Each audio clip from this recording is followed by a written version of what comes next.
पवन जी आपसे बात शुरू करूंगा। लगभग 6 से 7 लाख लोगों की भीड़, रामलला के पट नहीं खुले, उससे पहले अयोध्या में कोई सड़क ऐसी नहीं बची जो जाम नहीं हो गई, अंधेरी। स्थितियां ऐसी हो गई कि जब हम लोग बात कर रहे हैं तब तक 5 लाख से ज्यादा भक्त दर्शन कर चुके और अभी भी 2-2.5 लाख दर्शन के लिए वहां हैं जमा। ये जन समुद्र जो अयोध्या की सड़कों पर है, ये क्या कह रहा है? इसका सामाजिक और राजनीतिक संदेश क्या है? पवन जी नमस्कार। नमस्कार। क्यों नहीं अयोध्या आएंगे वो? आपको मैं बताता हूं कि वो क्यों नहीं अयोध्या आएंगे। अभी तो 5 लाख है। ये पूरा विश्व जो है अयोध्या आने को सोच रहा है, क्योंकि आज स्थिति ये है कि सभी ने अपना डीएनए पढ़ लिया है। उस डीएनए में लिखा है राम। कैसे उस डीएनए में राम लिखा है, और उस डीएनए के तलाश में वो अयोध्या जा रहे हैं।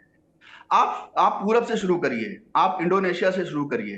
तकबिन रामायण में लिखा है राम, वहां के लोगों ने अपना डीएनए पढ़ लिया। आप जावा के लोगों को पढ़िए, वहां पर रामायण के 4 संस्करण हैं, शेरी राम, सीरत राम, पतानी और राम केलिंग। वहां के लोगों ने राम पढ़ लिया है। कंबोडिया में जहां पर अंकोर वाट है, मैं आपको वहां से शुरू कर रहा हूं, भूगोल पर मतलब ग्लोब पर आप चलिए पूरब से।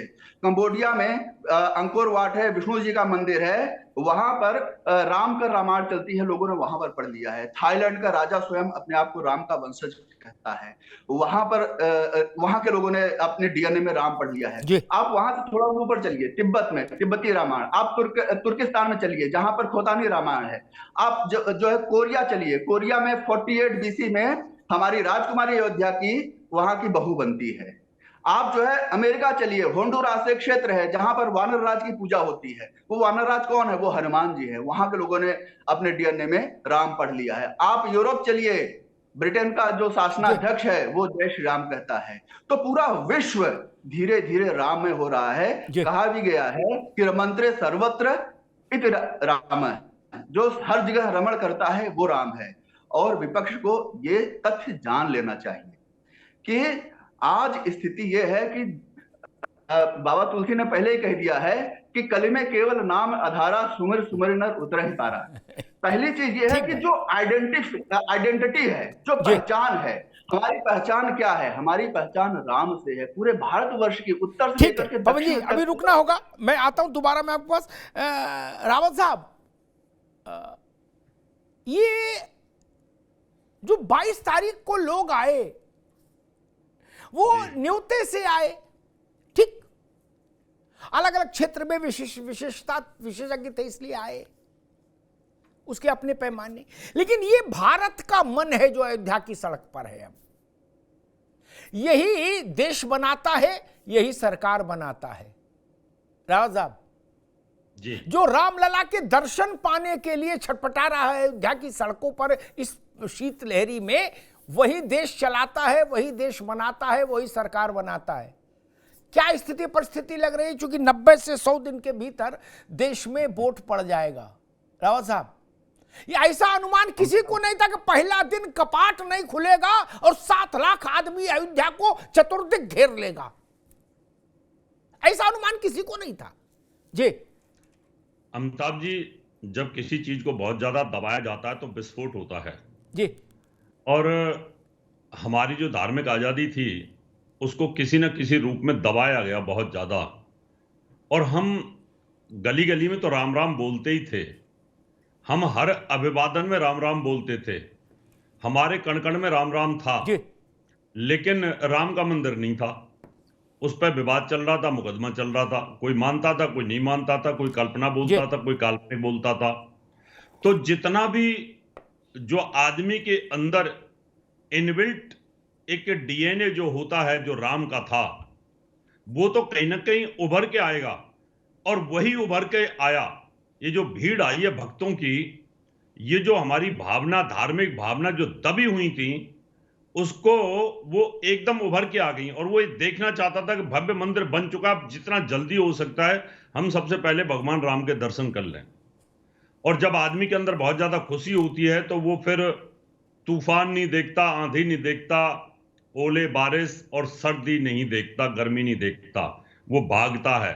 जिस प्रकार से पूरा इंडिया वहां इकट्ठा हुआ, कॉर्पोरेट जगत, खेल जगत और साथ में फिल्म इंडस्ट्री, साथ में भक्त लोग इकट्ठे हुए, उससे तो ये लग रहा है कि एक तरह से देश के अंदर एक आंधी आ चुकी है और निश्चित तौर पर हर आदमी अपने राम को अपने अंदर दर्शन करना चाहता है और अपने अंदर देखना चाहता है।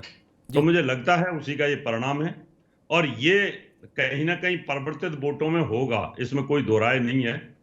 क्योंकि जब वो कोई आदमी वादा करता है किसी चीज का कि मैं ये करके दूंगा, आप मुझे ये वोट दीजिए, और फिर वो करके दिखाता है, तो निश्चित तौर पर उसका बेनिफिट किसी न किसी पार्टी को जरूर ठीक बात मिलता है है। साहब। तो उसका बेनिफिट मिलेगा। एक कैलाश गौतम साहब की बड़ी प्रसिद्ध कविता है, आज मैं अयोध्या के दृश्य देख रहा था।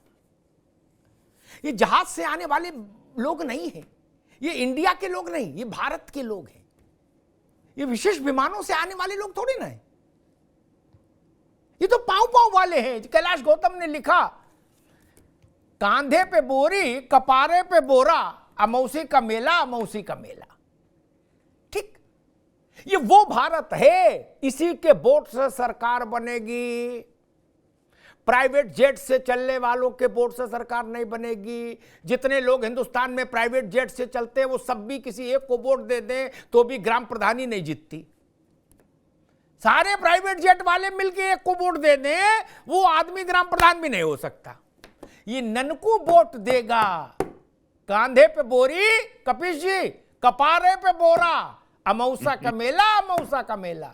ये अयोध्या में अमौसा का मेला लगा है। मैंने दो ही दृश्य देखे। 92 में जब विवादित ढांचा ढहा था, कपीश जी आप के पास आ रहा हूं, तो उस वक्त 2.5 से 3 लाख आदमी वहां था। वो अयोध्या का सबसे बड़ा दृश्य था, सबसे बड़ा आमंत्रण था, आवाहन था। तब 2.5 से 3 लाख था। आज जब रामलला ने नेत्र खोले सुबह पहली बार अपने नए मंदिर में विश्राम के बाद, तो उनके स्वागत के लिए 6 से 7 लाख आदमी इकट्ठा था। यानी 6 दिसंबर 1992 को पूर्ण कार सेवा करने के लिए जितने लोग आए थे, उससे दूने रामलला का मुख निहारने आए। कपिल जी, ये इसको हम ये कह के नहीं खारिज कर सकते कि ये तो अच्छी बात है, भारत धार्मिक देश है, आते ही। चूंकि 90 दिन के भीतर चुनाव है और स्वाभाविक है समाज में जो भी बड़ी घटना घटती है उसका सीधा और सबसे पहला असर चुनाव पर पड़ता है। जनता जैसा महसूस करती है हर्ष विषाद, वैसा ही ब्रॉडकास्ट करती है। आपको अब इस स्टेज पर खड़े होकर क्या नैरेटिव समझ में आ रहा है चुनाव के लिए, कपिल जी? जो नैरेटिव बनाने वाले जी, वो धर्म के साथ अधर्म करके नैरेटिव सेट करें, लेकिन समाजवादी पार्टी का अपना एक नैरेटिव है जी, कि हम राम राज्य के अंदर जो आदर्श स्थापित किए गए हैं उन मूल्यों को तलाशेंगे। कारण क्या है कि जब 500 साल से ये विवाद चल रहा था और 1949 से ये विवाद माननीय न्यायालय के समक्ष था और माननीय न्यायालय के आदेश पर ये भव्य राम मंदिर बना, किसी सरकार या किसी राजनीतिक दल के वजह से नहीं बना जी, क्योंकि इसमें जो 15 पक्षकार थे उसमें 5 हिंदू पक्षकार थे और 10 मुस्लिम पक्षकार थे। एक भी राजनीतिक दल या आरएसएस या विश्व हिंदू परिषद उसका कोई भी वादी नहीं था जी, और इत्तेफाक गजब की है अग्निहोत्री साहब जी, क्योंकि मैंने देखा आप मूर्धन्य पत्रकार है और सत्यता को परखते भी। 5 पक्षकारों में एक तो रमेश चंद्र त्रिपाठी जी नहीं रहे, एक निर्मोही अखाड़ा, एक रामालय ट्रस्ट अयोध्या जिसके 4 शंकराचार्य, तीसरी धर्मदास जी महाराज और स्वामी चक्रपाणी महाराज अखिल भारतीय हिंदू महासभा। और आप ये सोचिए कि इन पक्षकारों को आमंत्रण नहीं, शंकराचार्य जी को आमंत्रण नहीं, ना राम मंदिर तीर्थ क्षेत्र के अंदर जो है वो जगह दी गई। जगह किसको दी गई है? जो भारतीय जनता पार्टी से संबंधित थे या विश्व हिंदू परिषद से संबंधित थे और एक निर्मोही अखाड़े को रखा गया, उसे भी राम मंदिर में जो पूजा अर्चना वो सदैव से करता चला आया, उसका अधिकार खींच लिया जी। ठीक कपिल जी, ठीक, नए पुरोहित भर्ती। ठीक। पूरी बात मेरा है। आज का विषय ये नहीं था कपिल जी, ठीक है आगे बात। मेरा आज का विषय नहीं था, आगे कपिल जी आगे बात, अब दोबारा में, अभी नहीं, अब दोबारा में। आपने प्रारंभिक प्रस्तावना थोड़ी दूसरी दिशा में आप लिए गए, खैर आपका विजडम। आज का विषय नहीं, ये बहुत पिष्ट पेशित हो चुका, इसका गन्ने की खोई हो गई, अब इसमें रस नहीं बचा। शंकराचार्य बुलाए नहीं बुलाए, निर्मोही, अभिराम दास, सब छोड़ो, बात पुरानी हो गई। हम शंकराचार्य का फिर वर्जन बताने लगेंगे, समय खराब हो जाएगा। अभिमुक्तेश्वरानंद जी ने क्या कहा प्राण प्रतिष्ठा से पहले? क्या ऐसा भारत का प्रधानमंत्री हमने नहीं देखा? मेरी आत्मा प्रसन्न है, मैं मोदी जी का प्रशंसक हूं। फिर बोलने के लिए कुछ नहीं बचा। जो लोग कल तक अभिमुक्तेश्वरानंद जी महाराज का झंडा लिए चल रहे थे, उन छोड़ो, उन बातों मत पढ़ो। बात आई, एक टिप्पणी करूंगा, फिर ओपी सिंह के पास जाऊंगा। कपीश भाई ने कहा कि हम राम राज्य के सिद्धांतों पर चलने वाली पार्टी है, नैरेटिव, ठीक, बड़ी अच्छी बात। एक प्रश्न का उत्तर मुझे आज तक नहीं कोई दिया। आप राम राज्य पर चलने वाले हैं, बड़ी अच्छी बात। राम से तो ये देश ही चल रहा है। अटल बिहारी वाजपेयी ने एक बार हमसे कहा था कि ये देश ही राम चला रहे हैं भैया, और मैं उस बात से सहमत हूं। मंदिर का विवाद था 1949 से कहो या 1835 से कहो, मंदिर का, मस्जिद का विवाद था ना।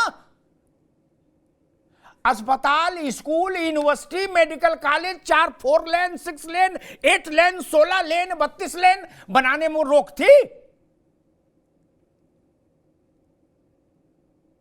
रोक थी? नहीं ना, नहीं बनाई। अयोध्या राम का शहर की नगरी है, यह बात तो लोहिया जी को पता थी।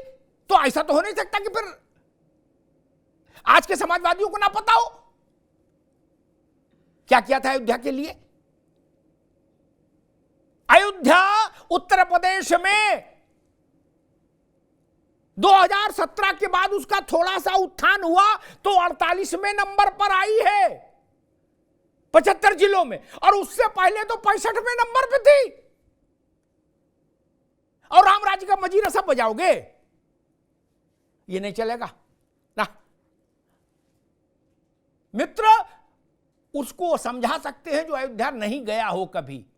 हम तो पांव पांव अयोध्या घूमे हैं, हमने देखा किसने कितना राम राज्य वहां लाया, कितना विकास किया। इसलिए ये तर्क ठीक नहीं।